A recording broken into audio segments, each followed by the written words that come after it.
Welcome back to Protecting Trade Secrets. I'm Professor Seth C. Oranburg. In Module 4, we focused on internal risk mitigation, how to protect trade secrets from the people inside your organization who have access to them. We covered employee agreements, joiner mover leaver protocols, and the cultural systems that make confidentiality operational. Now, in Module 5, we turn outward to external vulnerabilities. These are the risks that arise when trade secrets must be shared with people and organizations you don't control: vendors, partners, customers, investors, and collaborators. External relationships are essential for business growth, but they also create exposure. When confidential information crosses organizational boundaries, you lose the structural advantages of hierarchy, policy, and culture. The only thing protecting your secrets is what you've agreed to, in writing, with clarity, and backed by operational safeguards. This module addresses three major external risk scenarios. In this first lecture, we'll focus on third-party, non-disclosure agreements, the contracts that govern vendor, partner, and customer relationships. We'll explore why third-party agreements differ fundamentally from employee non-disclosure agreements, what provisions actually protect trade secrets in external contexts, and what hidden traps can undermine even well-intentioned contracts. In the second lecture, we'll dive deep into supply chain and vendor risk management, including cybersecurity due diligence. And in the third lecture, we'll tackle staged disclosure strategies for M&A and venture capital due diligence, situations where you must reveal secrets to create value, but disclosure itself threatens to destroy that value. By the end of this lecture, you'll understand that external, non-disclosure agreements aren't just employee agreements with different names on them. They require different drafting, different enforcement strategies, and different operational integration. And you'll see how courts distinguish between companies that protected their secrets through structure and companies that simply hoped for the best. Let's start with why external disclosure is fundamentally different and fundamentally dangerous. Here's the central tension of external trade secret protection. You must share secrets to do business, but sharing creates vulnerability. You can't manufacture a product without disclosing specifications to vendors. You can't collaborate on R&D without revealing technical details to partners. You can't close a deal without showing potential buyers what they're acquiring. You can't secure investment without demonstrating your competitive advantage. Trade secrets don't exist in isolation. They're embedded in partnerships, supply chains, and commercial relationships. But the moment confidential information leaves your control, it enters a new legal and operational environment. Unlike employees, who are subject to internal policies, training, and managerial oversight, external parties operate under their own structures. They have their own vendors, their own subcontractors, their own systems, each of which introduces additional exposure unless explicitly constrained. This is where many companies make a fatal mistake. They treat external non-disclosure agreements as if they're just more formal versions of employee confidentiality agreements. They use generic templates, focus on defining confidential information, and assume that once the contract is signed, the secrets are protected. Courts don't see it that way. In Auto Channel, Incorporated versus Speedvision Network, a 2001 Western District of Kentucky case, Auto Channel disclosed proprietary programming concepts and marketing strategies to Speedvision during joint venture negotiations. There was no signed NDA. The parties operated on what Auto Channel believed was mutual understanding, a spirit of collaboration and good faith. When Speedvision later launched a competing network using similar concepts, Auto Channel sued for misappropriation. The court granted summary judgment for Speedvision. Why? Because the information had been disclosed without any formal confidentiality obligation. The court held that even valuable original information loses trade secret status when shared without contractual safeguards. Caution alone isn't enough. Structure is essential. The Auto Channel case isn't an outlier. Courts consistently hold that external disclosures without clear protective conditions destroy trade secret status, even when the disclosing party believed it was acting carefully. This creates what I call the paradox of necessary disclosure. The very act of sharing information to create business value is also the act that threatens legal protection. You can't avoid disclosure, but you must manage it in a way that preserves secrecy, legally, technically, and operationally. Let's be explicit about what makes external non-disclosure agreements different. First, leverage. When an employee signs an NDA at hiring, the power dynamic is clear. The employee wants the job. The employer sets the terms. There's consideration, the job offer, and the employee typically doesn't negotiate confidentiality clauses. But when you're negotiating with a vendor, customer, or strategic partner, leverage is fluid. They may have alternatives. They may push back on restrictive terms. They may insist on mutual confidentiality, where both sides agree to protect each other's information, but neither has much incentive to enforce. Second, enforcement context. If an employee violates an NDA, you have multiple tools: termination, access revocation, internal investigation, and potentially litigation. You know where they work, you have their contact information, and you can monitor their activity until they leave. But when an external party violates an NDA, enforcement becomes harder. They're not in your building, they're not using your systems, they may be in a different jurisdiction. And by the time you discover the breach, the information may have already been shared with their clients, subcontractors, or other partners. Third, operational integration. Employee non-disclosure agreements work because they're part of a broader system. Onboarding, training, access controls, monitoring, exit protocols. External non-disclosure agreements, by contrast, often stand alone. There's no training, no oversight, no internal audit. The contract is the entire system, and if it's not well designed, there's no fallback. This is why generic templates fail.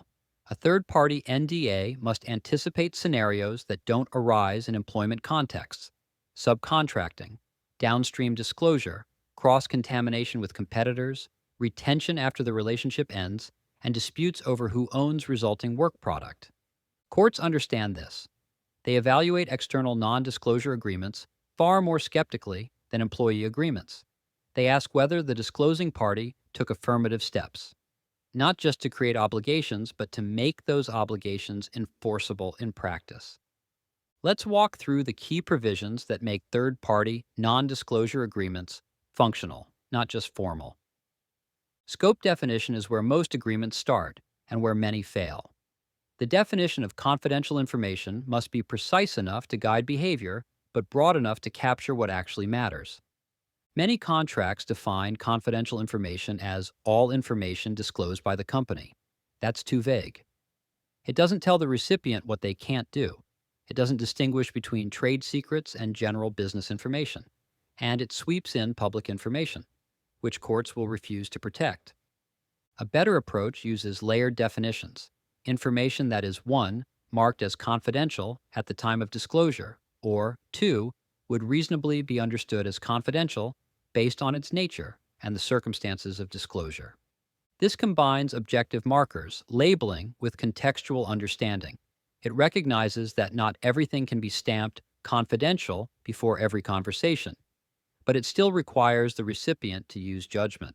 Permitted use clauses are even more critical. It's not enough to say the recipient must keep information confidential. You must specify what they're allowed to do with it. A weak permitted use clause says, recipient may use confidential information for evaluation purposes. That's better than nothing, but it's still ambiguous. What counts as evaluation? Can they incorporate the information into internal training? Can they test it with their own customers? Can they use it to inform future product designs? A strong permitted use clause says, recipient may use confidential information solely to perform the services defined in Exhibit A. Recipient may not use such information to develop, commercialize, or support any other product or service, either directly or through affiliates, without the company's prior written consent. Notice the difference. The strong version limits use to a specific purpose, prohibits derivative applications, and requires explicit approval for anything beyond the scope. This matters enormously in litigation. In C3.ai Incorporated versus Cummins Incorporated, a 2024 Delaware Superior Court case, C3.ai entered a pilot project with Cummins to develop AI tools for fuel optimization. After the collaboration ended, Cummins launched a similar product. C3.ai alleged that Cummins had used trade secrets disclosed during the partnership. The court denied Cummins' motion to dismiss. Why? Because C3.ai had plausibly alleged that the information was shared in confidence, subject to use restrictions, and not intended for general application. The contract specified what Cummins could do and what it couldn't. If the agreement had been vague, Cummins could have argued that the collaboration implicitly permitted broader use. The specificity of the use restriction saved the case. Residual knowledge clauses are the hidden trap in many external non-disclosure agreements, and most companies don't even realize they've agreed to them. A residual knowledge clause says something like, recipient may use any ideas, concepts, or know-how retained in the unaided memory of its personnel, even if such information constitutes confidential information under this agreement. This language is often buried in mutual non-disclosure agreements. It sounds reasonable. After all, you can't expect people to forget what they've learned. But it's a death sentence for trade secret protection. Why? Because it explicitly permits the recipient to use your secrets as long as they can claim someone remembered them without referring to documents. Courts in several jurisdictions have held that residual knowledge clauses waive trade secret rights. If you agreed that remembered information can be used, you've essentially agreed that the information isn't secret. The lesson: never accept a residual knowledge clause unless you're prepared to surrender trade secret protection. If the other party insists on it, narrow it dramatically, limit it to general concepts, not specific technical details, and exclude anything that qualifies as a trade secret under law. Confidentiality obligations don't end when the relationship ends. In fact, that's when enforcement becomes most critical. Return and destruction clauses require the recipient to give back or delete all confidential materials when the contract terminates. But vague language isn't enough. Courts want to see specificity. A weak clause says, upon termination, recipient shall return or destroy all confidential information. That sounds fine until you realize it doesn't address copies in backup systems, cloud storage, emails, or derivative documents. A strong clause says, upon termination or completion of the services, recipient shall promptly return or destroy all confidential information in its possession, including any copies stored in backup systems, cloud environments, or third-party platforms. Recipient shall provide written certification of such destruction within 10 business days. The certification requirement is key. It creates an enforceable obligation to attest, under penalty of perjury if challenged, that materials have been eliminated. It's not perfect, people can lie, but it creates a record and a legal hook. Audit rights go further. They give the disclosing party the right to inspect how the recipient handles confidential information, not just at termination, but throughout the relationship. An audit clause might say, company may audit recipient's facilities, systems, and relevant records to verify compliance with confidentiality obligations. Such audits may occur no more than twice per calendar year upon 10 business days written notice. Recipient shall cooperate in good faith and provide reasonable access to personnel and systems. This isn't paranoia, it's oversight.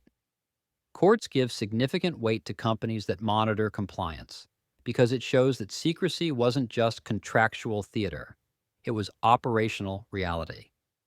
In 7 EDU Impact Academy versus Yahoo, a 2024 Northern District of California case, an education company sued a former employee for misappropriating course materials and customer data.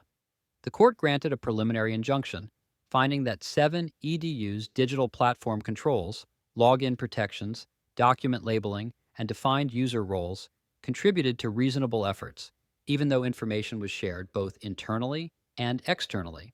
The case underscores that in digital environments, platform architecture and vendor configuration can make or break trade secret status. Audit rights allow you to verify that those controls are actually being used. One final provision that often appears in external non-disclosure agreements: non-circumvention clauses. These prohibit the recipient from bypassing the disclosing party to deal directly with its customers, suppliers, or partners. For example, recipient agrees that it will not, without company's prior written consent, directly or indirectly contact, solicit, or engage in business with any of company's customers, vendors, or partners identified during the term of this agreement. This protects relationships, not just information. If you introduce a vendor to a potential customer as part of a collaboration, you don't want the vendor to cut you out and negotiate directly. But non-circumvention clauses can be controversial. They restrain commercial activity. Courts enforce them only if they're narrowly tailored, time-limited, and supported by legitimate business interests. Overly broad clauses may be struck down as anti-competitive. This brings us to the broader strategic question: how aggressive should your external non-disclosure agreements be? The answer depends on leverage. If you're negotiating with a small vendor who needs your business, you can push for strong protections. If you're negotiating with a strategic partner or major customer, they'll push back, and you may have to compromise. But compromise doesn't mean capitulation. Even in mutual non-disclosure agreements, you can insist on core protections, specific use restrictions, prohibition on subcontracting without approval, return and destruction obligations, and clear statements that trade secrets remain your property. The key is to understand the trade-offs. Overly aggressive non-disclosure agreements can kill deals, but overly weak non-disclosure agreements can kill trade secret protection. The right balance is one where the contract reflects the real risks, and where you're prepared to walk away if the other side won't protect what matters. Let's recap. External disclosures create a paradox. You must share secrets to do business, but sharing threatens legal protection. The only way to resolve this paradox is through structure.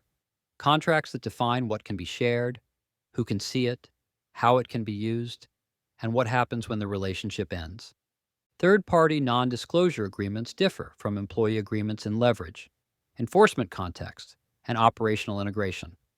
They require more specificity, more operational detail, and more attention to what happens after termination.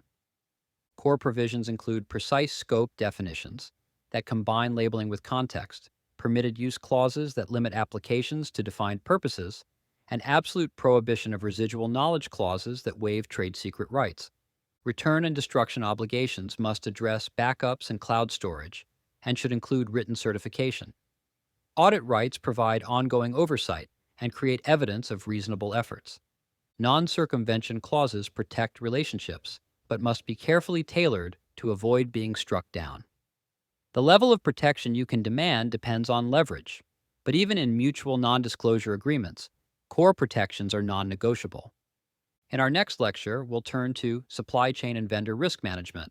We'll explore how to conduct cybersecurity due diligence, classify vendors by risk tier, implement ongoing oversight mechanisms, and build contractual safeguards that work when vendors have system-level access to your most sensitive information. Thanks for listening. See you in the next lecture.